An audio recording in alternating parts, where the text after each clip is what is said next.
ছোট্ট একটি বিজ্ঞাপন বিরতির পর আবারও ফিরে এলাম ফ্রেন্ডস টিভির পর্দায় জলসাঘর অনুষ্ঠান নিয়ে। আর জলসাঘর অনুষ্ঠানে পেয়ে গেছি আমরা আরও একজন নতুন শিল্পী বন্ধুকে আমাদের স্টুডিওয়ে। তাকে স্বাগত জানাই। নমস্কার দাদা। নমস্কার। আপনি কোথা থেকে আসছেন? আমি বাগুইআটি থেকে এসেছি। আপনার নাম? আমার নাম নীলাদ্রি শেখর পাল। নীলাদ্রিদা, আপনি আজকে যে স্টুডিওতে হাজির হয়েছেন আমাদের কি শোনাবেন বলে? আমি কবিতা শোনাবেন। তাহলে কথা না বাড়িয়ে সরাসরি কবিতায় চলে যাব। আপনি কোন কবিতা শোনাবেন আমাদের? আকাশ মেঘাচ্ছন্ন, প্রায় গুড়ি গুড়ি বৃষ্টি হচ্ছে। একদমই তাই।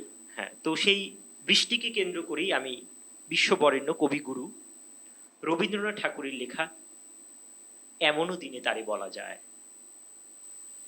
এমনও দিনে তারে বলা যায়, এমনও ঘন ঘোর বরিশায়, এমনও মেঘস্বরে বাদল ঝড় ঝরে, তপন ঘনহীন তমসায়। সে কথা শুনিবে না কেহ আর, নিভৃত নির্জন চারিধার, দুজনে মুখোমুখি গভীর দুঃখে দুঃখী, আকাশে জল ঝরে অনিবার, জগতে কেহ যেন নাহিয়ার। সমাজ সংসার মিছে সব, মিছে জীবনের কলরব, কেবল আখি দিয়ে আখির সুধা পিয়ে, হৃদয় দিয়ে হৃদয় অনুভব, আধারে মিশে গেছে আর সব। তাহাতে এই জগতে ক্ষতিকার, নামাতে পারি যদি মনোভার। শ্রাবণ বরিশনে একদা গৃহকোণে, সে কথা বলি যদি কাছে তার, তাহাতে আসে যাবে কিবা কার। ব্যাকুল বেগে আজি বহে যায়, বিজলি থেকে থেকে চমকায়, যে কথাটি এই জীবনে রহিয়া গেল মনে, সে কথা আজই যেন তারে বলা যায়। এমনও ঘন ঘোর বরিশায়, এমনও দিনে তারে বলা যায়। খুব সুন্দর করে আমাদের শিল্পী বন্ধু তার কবিতা শোনালো। আপনি কতদিন ধরে কবিতার সঙ্গে যুক্ত আছেন? আমি প্রায় 10 বছর। 10 বছর ধরে কবিতার সঙ্গে যুক্ত হ্যাঁ। আছেন। প্রথম যেদিন কবিতার জগতে এলেন, কবিতা শেখা শুরু করলেন, তো সেই দিনের যদি একটু অভিজ্ঞতা শেয়ার করেন। এখন এটা তো 10 বছর আগের কথা, সেরকম ভাবে আমার মনে নেই। তবে ছোটবেলা থেকে আমার খুব ইচ্ছে ছিল যে কবিতা শেখার, আচ্ছা। আমি আবৃত্তিকার হব। মানে হঠাৎ কেন কবিতা? আমার মানে কবিতা শুনতে শুনতে একটা কবিতার প্রতি আমার একটা সাথে সাথে ভালো লাগা তৈরি হলো।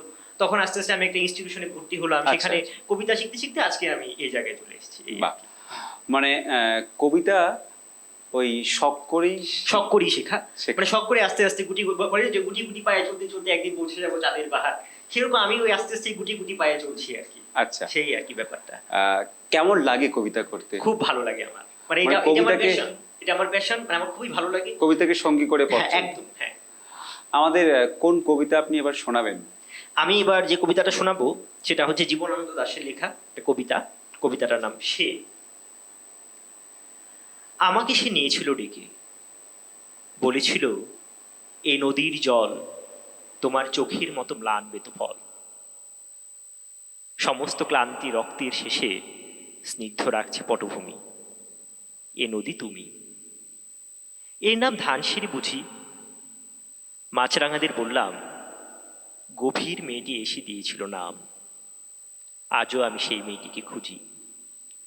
জলের অপার সিঁড়ি বেয়ে কোথায় যে চলে গেছে মেয়ে, সময়ের অবিরল সাদা আর কালো বনানীর বুক থেকে এসে মাছ মন আর মাছরাঙাদের ভালোবেসে ঢের আগে নারী এক, তবু চোখ ঝলসানো আলো ভালোবেসে 16 আনা নাগরিক না হয়ে বরং যদি হতো ধানসিঁড়ি নদী।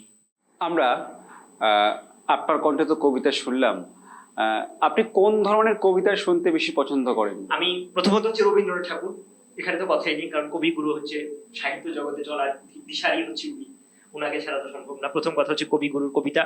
তারপর এছাড়া যে আধুনিক কবি যারা, আরণ্যক বসু, শ্রীজাত বন্দ্যোপাধ্যায়, তাদের কবিতা আমি খুব বেশ পছন্দ করি। আধুনিক কবিদের কবিতা, এভাবে আমার যে কোনো কবিতাই আমার ভালো লাগে। কারণ আমি মনে করি যে জিনিসটা, যে একজন প্রকৃত আবৃত্তিকার হতে গেলে আমাকে সব কবিতাই পড়তে হবে, সব কবিতাই জানতে হবে, তা না হলে একজন প্রকৃত আবৃত্তিকার হওয়া যায় না। এটি আমি মানে প্রথম হচ্ছে একজন ভালো পাঠক হতে হবে, ভালো পাঠক হতে হবে এবং ভালো শ্রোতা হতে হবে। যারা বিশিষ্ট আবৃত্তিকার, আমাকে তাদের কবিতা শুনতে হবে। একজন শ্রোতা না হলে কেউ ভালো বক্তা হতে পারে না। একজন বক্তার প্রথম দায় হচ্ছে তাকে একজন শ্রোতা হতে হবে। ঠিক তাই। তো পড়াশোনার সাথে সাথে কবিতা করছেন, কোন সময়টা চর্চার জন্য বেছে নেন? আমার কোনো নির্দিষ্ট কোনো সময় নেই, আমার যখন ভালো লাগে আমি তখন।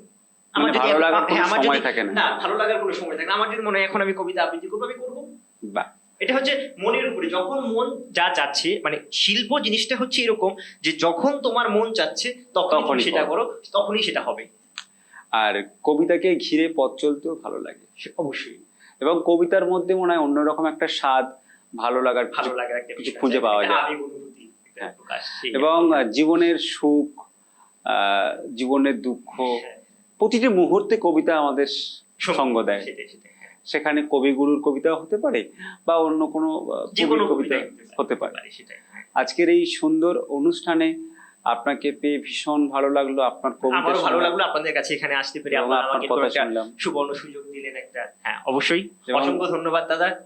অসংখ্য ধন্যবাদ আপনাকেও হ্যাঁ। যে আমাদের সঙ্গে কিছুটা সময় আপনাকে আমরা পেয়েছি, এবং আপনার জন্য অনেক অনেক শুভেচ্ছা আর শুভকামনা আমাদের জলসা ঘরের পক্ষ থেকে। আপনারা এতক্ষণ দেখছিলেন ফ্রেন্ডস টিভির পর্দায় জলসাঘর অনুষ্ঠান। জলসাঘর অনুষ্ঠান এই পর্যন্ত, আবারও দেখা হবে অন্য কোনো অনুষ্ঠানে। আজকের মতো টাটা। সবাই দুপুর 2টোয় ফ্রেন্ডস টিভির পর্দায় দেখতে ভুলবেন না জলসাঘর। আজ তাহলে আসি, নমস্কার।